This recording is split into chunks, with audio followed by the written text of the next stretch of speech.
You want to be strong, and you get strong by taking on optimal challenges. And so you lay out your destiny in the world, and you take the slings and arrows of fate, and you make yourself stronger while you're doing so. And you might fail, and fortune might do you in, but it's your best bet. It's a moral obligation to pursue what you find meaningful. And that doesn't mean it's easy. It might require sacrifice. If you need to change your job too, let's say you have a family and children and a mortgage, you have responsibilities. You've already picked up those responsibilities. You don't just get to walk away scot-free and say, well, I don't like my job, I quit. That's no strategy. But what you might have to do is you think, well, this job is killing my soul. All right, so what do I have to do about that? Well, I have to look for another job. Well, no one wants to hire me. It's like, okay, maybe you need to educate yourself more. Maybe you need to update your curriculum vitae, your resume.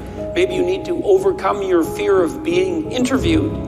Maybe you need to sharpen your social skills. Like, you have to think about these things strategically. If you're going to switch careers, you have to do it like an intelligent, responsible person. That might take you a couple of years of effort to do properly.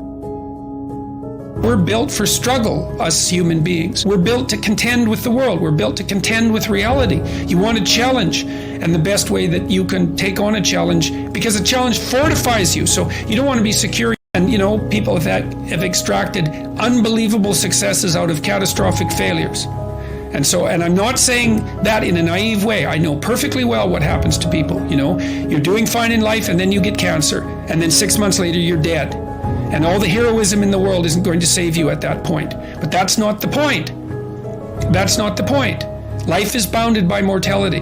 But that doesn't mean that you don't get out there and contend, and you develop by contending, and you minimize the net amount of suffering in the world. And that's something, man. That's something to do.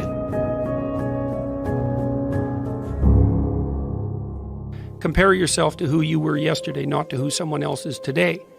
Because you need to have a hierarchy of improvement. You need to be aiming for something, and that means you're going to be lesser than people who've already attained along that dimension. So the question is, who should you defeat in the final analysis?